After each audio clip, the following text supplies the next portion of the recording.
انسان کو نماز کے وقت کے بارے میں اطمینان حاصل کرنا چاہیے۔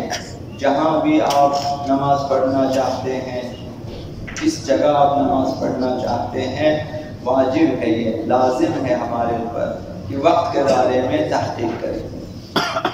محض کسی کی اذان سننے پر اور محض موبائل سے الارم بجنے پر مثلا نماز شروع نہ کریں جب تک آپ کو اطمینان نہ ہو کہ نماز کا وقت داخل ہو چکا ہے۔ 5 منٹ، 2 منٹ، 3 منٹ مثلا انتظار کریں کہ انسان کو یقین ہو جائے، اطمینان ہو جائے کہ نماز کا وقت داخل ہو چکا ہے، اب میں نماز پڑھ سکتا ہوں۔ یہ اسی سلسلے ہے۔ لہذا اگر کوئی انسان اس طرف متوجہ ہی نہ ہو کہ مجھے نماز کے وقت کے بارے میں دقت کرنی چاہیے، متوجہ نہ ہو، غافل، نماز شروع کر دیا اس نے، شرعی طریقوں سے نماز کا وقت داخل ہونے کے سلسلے میں اطمینان حاصل کیے بغیر متوجہ نے غافل ہو کر نماز شروع کر دیا، اور تو اب اس کی چند صورتیں بنتی ہیں۔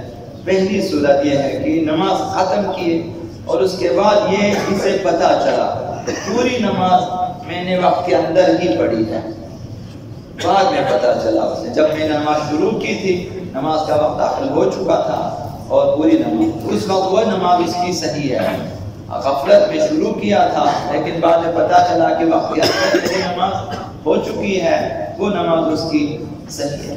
دوسری صورت یہ ہے نماز ختم کرنے کے بعد اسے پتہ چلا کہ نماز کے دوران وقت داخل ہو چکا ہے، جب میں نے شروع کیا تھا اس وقت داخل نہیں ہوا تھا، مثلا فجر کی نماز میں نے شروع کیا، پتہ چلا کہ 1 رکعت کے بعد مثلا وقت داخل ہوا ہے، میں نے غفلت میں پہلے شروع کیا تھا، دوران نماز وقت داخل ہو چکا تھا، تو وہ نماز اس کی باطل ہے۔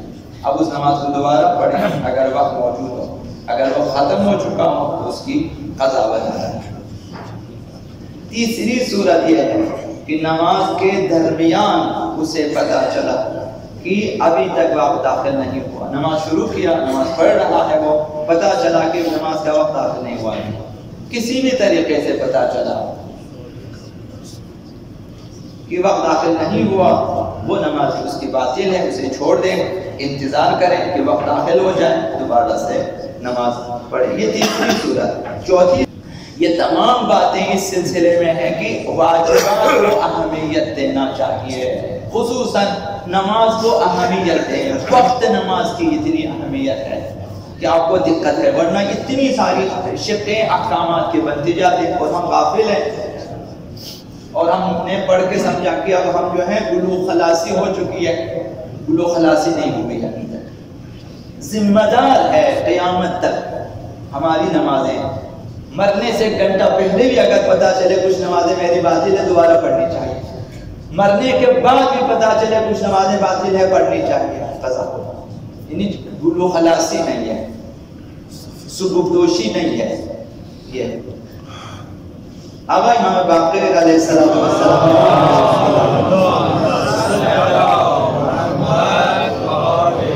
بحار الانوار میں یہ روایت موجود ہے، العمل الصالح فهو اداء الفرائض، اگر تمہیں پتہ نہیں کہ عمل صالح کیا ہے، عمل صالح یہی واجبات کا ادا کرنا ہے، اس کے بعد مستحبات عمل صالح میں داخل ہو گئے، اگر واجبات ادا نہیں کیا کوئی بھی مستحب عمل صالح نہیں ہے آپ کے لیے، وہ آپ نے انجام دیا خداوند اس سنت پر جو واجبات کو چھوڑ کر ہم انجام دیں، خداوند قبول نہیں فرمائے۔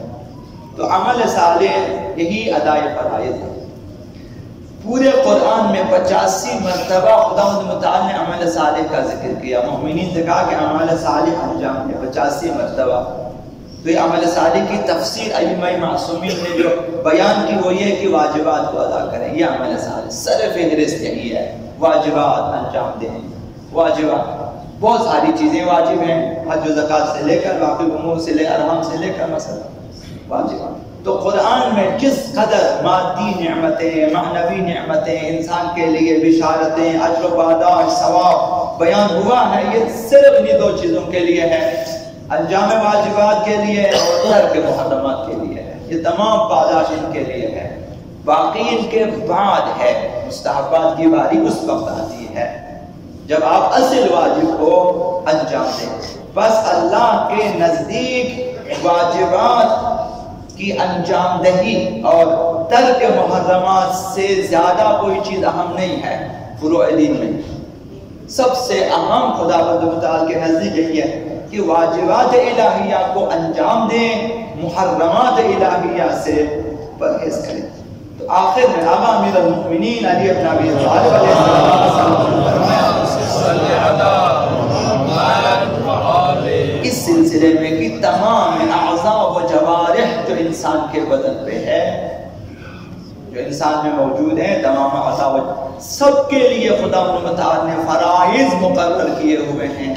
کچھ چیزیں آنکھوں کے لیے ہیں، یہ دیکھنا واجب، یہ دیکھنا حرام. کچھ چیزیں کانوں کے لیے، یہ سننا واجب ہے، یہ سننا حرام.